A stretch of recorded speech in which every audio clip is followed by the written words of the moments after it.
Os doy la bienvenida a mi proyecto de mitad de bootcamp. Me llamo Alberto Espinosa, estoy estudiando en Sócrates, el bootcamp de programador Full Stack, y en este caso en la convocatoria London Coding se nos pide crear una especie de página web en la que debemos mostrar, como si fuese una galería, los distintos coleccionistas y sus artículos, y todo esto de una forma responsive, es decir, que se adapte a los distintos dispositivos, ya que la mayor parte del tiempo consumimos páginas web en dispositivos móviles. Tiene que estar totalmente decorada y debemos aplicar todas las tecnologías que hemos ido viendo durante estos 2 meses. Así que acompañadme que os lo enseño. Esta es mi página web, la página web que he creado para este proyecto, pero antes de avanzar y enseñaros cómo funciona, quería hablaros un poco de las tecnologías que hemos ido aprendiendo y aplicando durante el curso y que aplican en esta página web, sobre todo para quien esté pensando en estudiar el bootcamp, para que vean lo que hemos ido aprendiendo. En un primer lugar, ya que se nos pide una página web, lo primero que tenemos es que estructurar el contenido que vamos a mostrar, guardar el contenido en bloques para que el navegador lo interprete. Y eso fue lo primero que vimos, aprendimos a usar HTML. Si nosotros guardamos todo este contenido en HTML sin nada más, al final lo que veríamos es esto, ¿vale? Tenemos unas imágenes que se guardan dentro de bloques, unos links por aquí, también cuadros de texto, pero obviamente visualmente es horrible. Entonces, lo siguiente que vimos en el curso es cómo darle esta apariencia, cómo darle este estilo para que sea agradable a la vista. Y lo siguiente que vimos fue CSS. CSS nos permite dar todos estos estilos, nos permite separar los elementos, posicionarlos, dar, por ejemplo, este borde redondeado de este cuadro de aquí, decirle lo que queremos que ocupe el texto, el color del texto, es decir, una infinidad de posibilidades. Sin embargo, CSS no se queda solo y al final, para que sea mucho más, digamos, fácil o asequible, lo siguiente que vimos fue 2 herramientas. Por una parte, vimos Sass. Sass lo que nos hace es ayudarnos sobre todo a la hora de programar.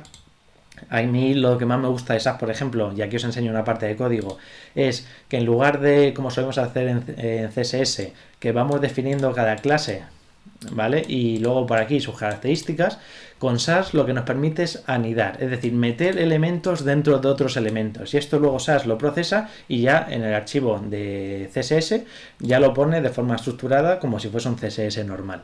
Y por otra parte tenemos Bootstrap. Bootstrap es lo que más nos ayuda a la hora de hacer un contenido responsive. Más adelante veremos Grid, pero ahora con Bootstrap la funcionalidad que nos da es increíble. ¿En qué sentido? Nosotros con CSS podemos definir el tamaño de los distintos elementos o incluso aplicar flex con el propio CSS.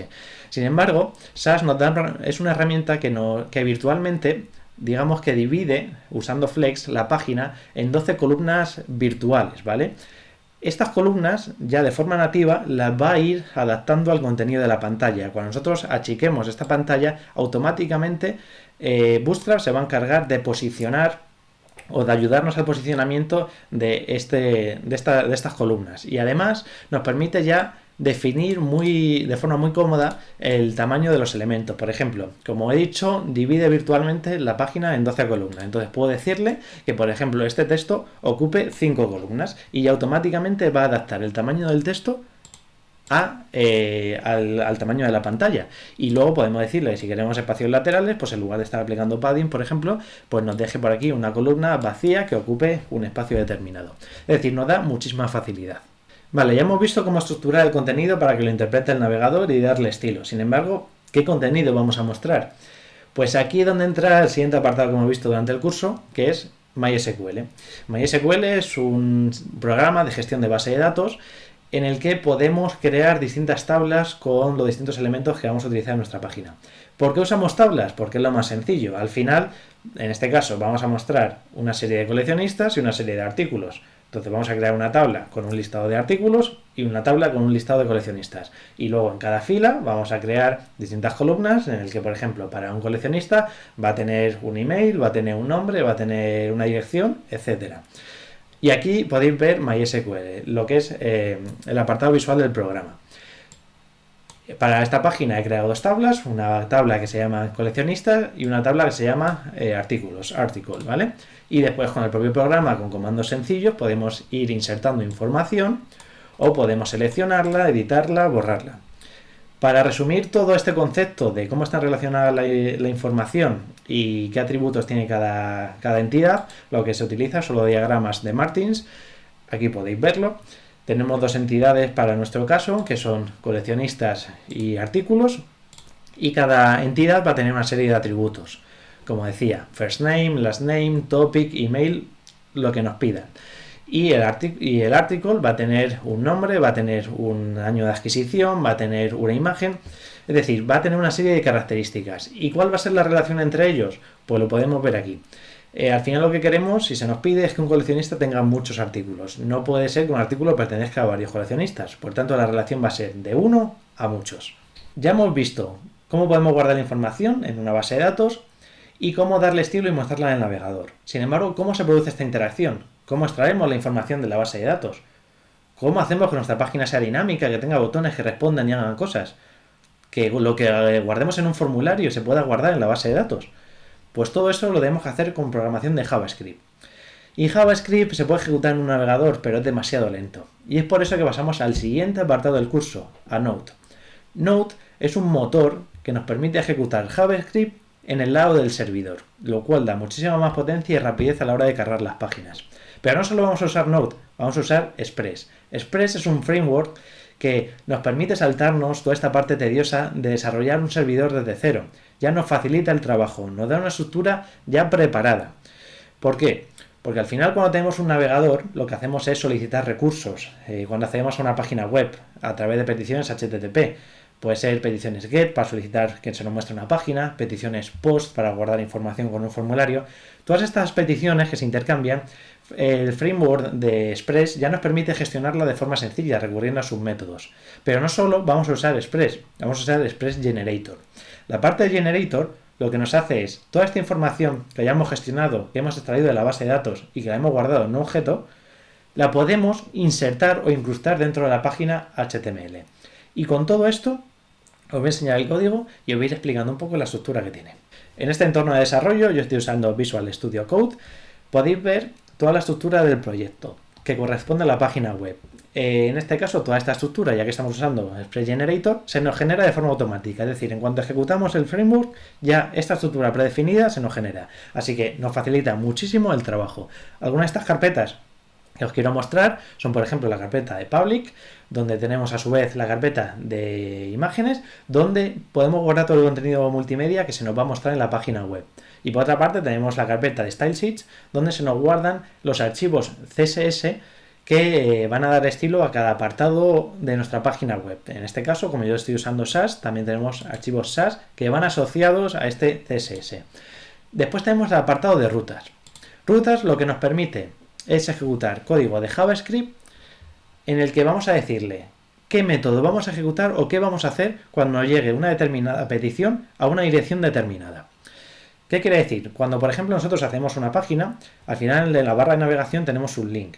Le vamos a decir que cuando, por ejemplo, llegue a la página de inicio, es decir, lo que correspondería al nombre de la página web, o en este caso la IP si no usamos DNS, partido de una barra, se nos va a ejecutar este método de aquí. Este método lo vamos a guardar en la parte de controles, que ahora os enseñaré más adelante.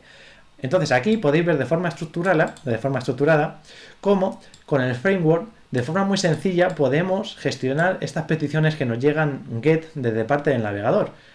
Decimos que cuando nos llegue una petición GET para solicitar un contenido, por ejemplo, que se muestra en una página web a esta dirección determinada, este patch, pues se nos va a ejecutar este otro método que nosotros hemos hecho. ¿Y qué es este método? Pues lo vemos en la parte de controles. Pues lo que hace es una consulta a la base de datos para extraer esa información. Es decir, ya hemos conectado la base de datos con el contenido que estamos mostrando. Bueno, o no todavía, porque todavía no somos capaces de mostrarlo dentro de una página web, solo de guardarlo en variables u objetos.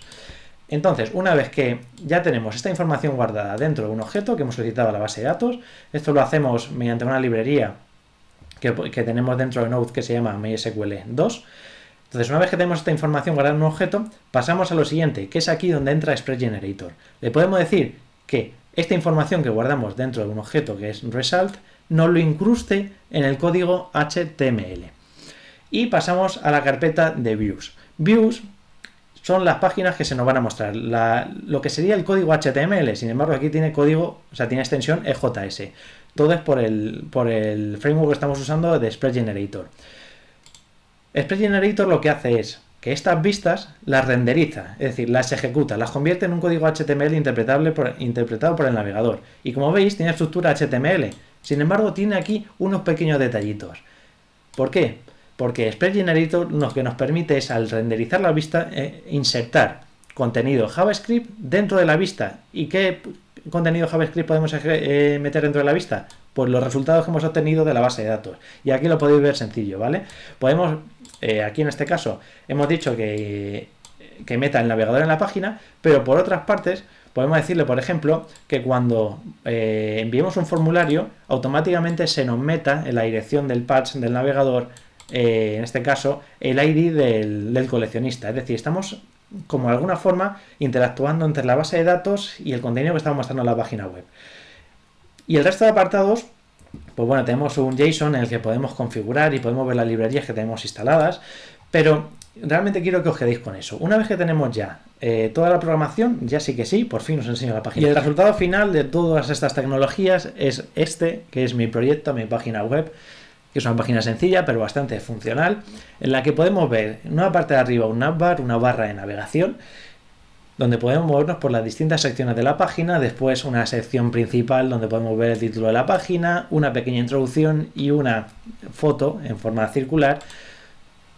Todo ello con una imagen, un background, una imagen de fondo, ¿vale? Que está un poco oscurecida. Después tenemos una sección 2 donde podemos ver qué vamos a encontrar aquí en la página, y después de la sección 3 ya sí estamos interaccionando con la base de datos, estamos extrayendo la información, en este caso de los últimos 4 artículos, creo que eran, de la base de datos, y se nos muestra aquí en pantalla. Y por último tenemos un footer, que es el típico footer de cualquier página web, un apartado de contactos, de enlaces rápidos, y yo también he añadido una parte de sobre nosotros. Toda esta estructura para situar las cosas, todo está hecho con Bootstrap.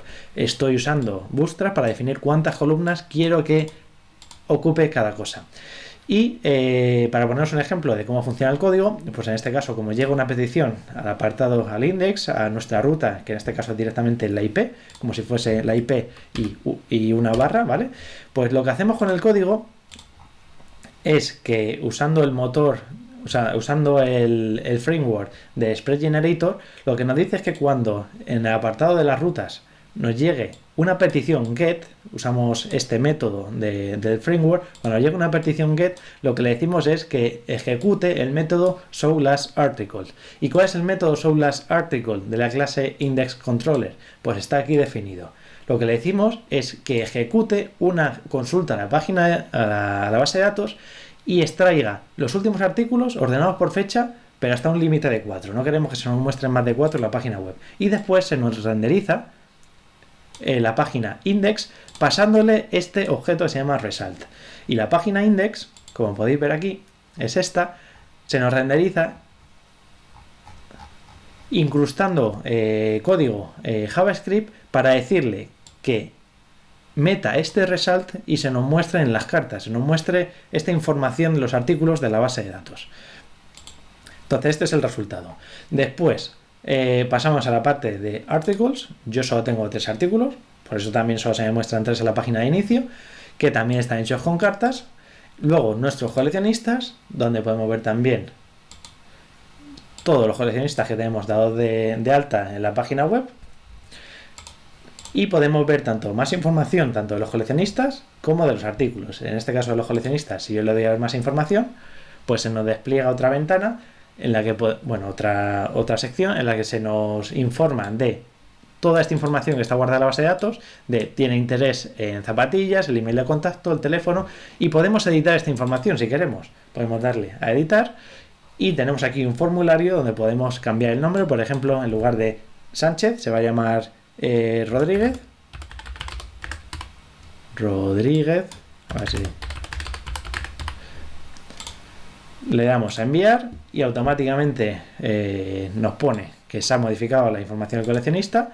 Y si no vamos al coleccionista otra vez, pues ahora Juan, en lugar de Sánchez, se apellida Rodríguez.